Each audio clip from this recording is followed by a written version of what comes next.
Welcome to my new vlog. So guys अभी अपन उठ चुके हैं, मम्मा जा रहे हैं स्कूल। अभी हम जाएंगे नानू के घर, वहाँ पे व्लॉग शूट करते हैं। गाइस अभी अपन जाएंगे भागवत संसद में, तो यहाँ कपड़े सूख रहे हैं। गाइस कुर्ता पजामा सूख रहा है तो सूखने देते हैं इसे। तो गाइस अभी अपन लेटे हैं थोड़ी देर छत में, बस अभी जा रहे हैं भागवत संसद में। अभी बज रहे हैं 11:40, बस जाने वाले हैं अपन अभी बस। गाइस अभी अपन लेके जा रहे हैं कपड़े, ऊपर से पहनते हैं कपड़े फटाफट से, फिर जाएंगे ना आज। गाइस अभी अपन रेडी हो चुके हैं भागवत में जाने के लिए। देख लो कुर्ता नीचे पजामा, बस अभी टाइम हो रहा है 12:50 हो रहे हैं, देख सकते हो भाई लोग। बस अभी अपन जा रहे हैं भागवत में थोड़ी देर तक, फिर वहाँ से आएंगे। बस दिखाऊंगा आपको वहाँ पे आज भी। बस गाइस अभी चलते हैं फटाफट से भागवत में, जल्दी जल्दी पहुँचते हैं। तो गाइस अभी अपन जा रहे हैं 1:40 हो गई, बस अभी जा रहे हैं भागवत में, दिखाऊंगा आपको। सो गाइस अभी अपन जा रहे हैं फटाफट से भागवत संसद में, गाड़ी में बैठ चुके हैं बस। तो बस अभी जा रहे हैं, जाते हैं फटाफट।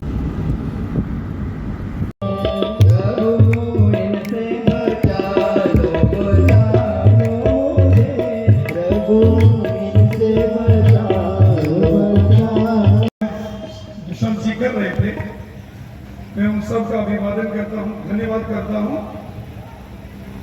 शास्त्र कहते हैं ये तो धर्मस्ततो जया धर्मो रक्षति रक्षिता। यहाँ धर्म है, वहां जीत है। धर्म उसकी रक्षा करता है जो धर्म की रक्षा के लिए रखता है। और धर्म क्या है? ये इस प्रकार के आयोजनों से साधु सन्यासी ऋषि मुनि शास्त्रीगण पंडित आचार्यगण कथावाचक जब धर्म का प्रचार प्रसार करते हैं तो युवा पीढ़ी को, नौजवानों को वो ज्ञान धर्म का देते हैं और कहते हैं कि यहाँ भगवान के नाम की चर्चा होती है, वहां भगवान का वास होता है। और यहाँ भगवान का वास होता है, वहां सज्जन शक्तियां होती हैं, वहां दुर्जन शक्तियां कभी नहीं हो सकती। कभी कभी हम देखते हैं कि बहुत बात चलती है कि कहीं जी कोई बार की कसर होगी, किसा की बारह की कसर होगी, बड़ा मुश्किल हो गया। तो वही विद्यालय को भी जाना पहना फिर चिंता फिर रहते कुंडी फिर और नहीं। शास्त्र कहते हैं जहां राम नाम का जप होता है, जहां श्रीमद् भागवत कथा का प्रवचन होता है, यहाँ सत्संग होता है, वहां किसी प्रकार की कोई दुर्जन शक्ति, नकारात्मक नेगेटिविटी नहीं हो सकती। और इसलिए जो हमारे ऋषि मुनि साधु संत, कल यहाँ पूछिए स्वामी जी महाराज भी आ रहे, कितना बड़ा दिन, और इससे पहले भी कितने साधु सन्यासी आए। तो जिस जगह पर, जिस क्षेत्र में ये पूजा पाठ होती है, नित्य नियम कथा पूजा अर्चना दान, वहां हमेशा भगवान की कृपा रहती है। इंसान के जीवन का हर पल बीत रहा है, कोई पता नहीं जो आज है कल होगा कि नहीं होगा। इंसान की जिंदगी का कोई भरोसा नहीं है। रात को सोए सुबह उठेंगे कि नहीं उठेंगे कोई पता नहीं। एक सांस अंदर गया बाहर आएगा कि नहीं आएगा इस भगवान जानते हैं। मुझे आदेश हुआ है एक भजन में 2 पंक्ति सुनाऊंगा और इसी के ऊपर है। इंसान की जिंदगी जो है आयु बीत रही है और इंसान मदमस्त है। वैसे आप लोगों के लिए तो मैं नहीं कह सकता हूँ, आपका यहाँ भक्ति भाव देख के, श्रद्धा भाव देख के, और जिस तरीके से दुष्यंत जी ने एक एक कार्यकर्ता का जो यहाँ जिन्होंने अपनी सेवाएं दी, जिसका जिक्र किया तो बड़ा अच्छा लगा। और मैं देख रहा था हमारे नौजवान यहाँ, शायद रोई मोड़ के नौजवान थे, और उन्होंने उनके बारे में जब यहाँ जिक्र किया गया तो मुझे बड़ा अच्छा लगा। मैं एक भजन सुनाता हूँ, जरा मिलके बोलेंगे। आयु तेरी बीत चली है, कुछ तो होश संभाल, जन्म ये मिले मुबारक, जन्म ये मिले मुबारक। आयु तेरी बीत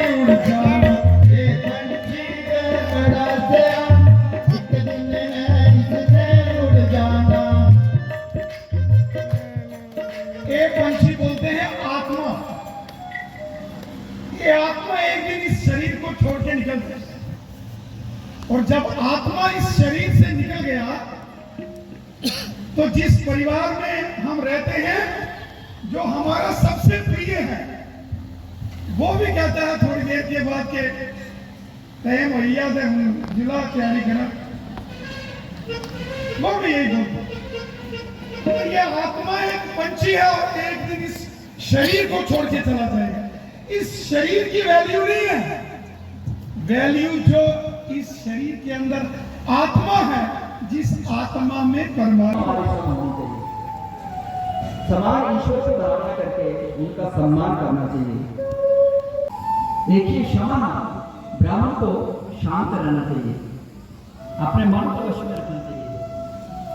मनसो दमन मन उसका नियंत्रण में है। इंद्रियों, हम उनका मार्गदर्शन कैसे करें, इसलिए उस मार्गदर्शन के लिए ज्ञान और विज्ञान की बहुत आवश्यकता है। और व्यक्तिगत है, जो भी आएगा उसे मिलेगा। मैं तो ये कह रहा था कि कोई भूले भटके भी अगर यहाँ पर 5 मिनट के लिए खड़ा हुआ हो, उसका भी जो है बहुत बड़ा आभार है, क्योंकि उस 5 मिनट ने भी जो है हमारे भागवत की शोभा को बढ़ाया है। दूसरी बात, जो अक्सर रोज जहां मंच के माध्यम से बोली जाती है कि हमारे समाज में अक्सर धार्मिक अनुष्ठान होते हैं, यज्ञ होते हैं, सप्ताह होते हैं, भागवतें होती हैं, परंतु यह जो भागवत यहाँ पर हुई है, इसकी चर्चा जो है वो बहुत दूर दूर तक, इसकी खुशबू जो है बहुत दूर दूर तक गई है। एक बहुत बड़े राज की बात आपको बताने जा रहा हूँ। बहुत से लोग ये कह रहे हैं कि ये जो कार्य समिति है बड़ी डिसिप्लिन समिति रही, उसने बहुत भव्य कार्यक्रम करवाया, लेकिन योगेश्वर भगवान यहाँ सामने हैं, मंच विद्वानों के संग भरा हुआ है। मैं इसी भागवत पुराण की कसम करके कह रहा हूँ कि हमें अभी तक नहीं पता है कि हमारी समिति में कौन कौन है। मात्र 3 अथवा 4 बंधुओं को हम जानते हैं जो मुख्य प्रमुख रहे हैं, उसके बाद हमें पता ही नहीं है कि हमारी समिति में कौन कौन है। कहने का तात्पर्य यह है कि ठाकुर जी ने पता नहीं कितने रूप बना लिए इस कार्य को सफल करने के लिए, कितने रूप आप सब देख रहे हैं, आप सभी ने अनुभव किया है इस चीज को। तो पुनः इसी प्रकार से भगवत कृपा हम सभी पर बनी रहे, यही अभिनंदन जो है मैं अपने ठाकुर जी से कहूँगा। तो सबसे पहले मैं वहीं से शुरू होता हूँ, यहाँ से क्रम बनता है। हमारे वयोवृद्ध कार्य को जो है आगे बढ़ाएं। देखिए, हर व्यक्ति की एक अवस्था होती है, जिस अवस्था में वो हैं उस अवस्था में इतने बड़े कार्यक्रम की जिम्मेवारी कोई नहीं लेगा, याद रखिएगा। क्यों? अगर एक सिपाही गलती कर जाए तो याद रखिएगा एसएचओ को सस्पेंड किया जाता है। सस्पेंड कौन होता है? बड़ा। अगर हम में से किसी की भी कोई गलती होती तो सारा नाम किसका खराब होता? कौन करवा रहा है? चेयरमैन कौन है? प्रधान कौन है? किसने करवाया? सारी की सारी बदनामी जो है, मैं आभार व्यक्त करता हूं उनका कि उन्होंने बदनामी की, कलंक की बिल्कुल परवाह ना करते हुए दोनों बाहें जो हैं, दोनों हाथ ऊपर करके जो है, डॉक्टर विनोद शास्त्री जी, आप उनसे हाथ लगवा करके इनको जो है सर्वप्रथम सम्मान जो है हमारे चेयरमैन साहब जी को। तो सबसे पहला सम्मान पूरी बिलावरी की तरफ से, पूरे समाज की तरफ से और कथा व्यास जी की तरफ से जो है हमारे चेयरमैन साहब जी को, ये आपका आशीर्वाद जो है कथा व्यास का। आपको माता जी को भी साथ बुलाएं, यहाँ पर आप भी हैं साथ। से कलश यात्रा के दिन रहा हो, आप फेसबुक पर के देखें, पूरा फेसबुक जो है रिंकी भैया से भरा हुआ है, जोश, उत्साह, बहुत बड़ी बात। करते हैं फटाफट से गाइस। तो गाइस अभी फोन आ चुके हैं। आई होप आपको व्लॉग अच्छा लगा लाइक कर देना, चैनल पर सब्सक्राइब कर देना। मिलते हैं नए व्लॉग के साथ। Thanks for watching, bye bye guys.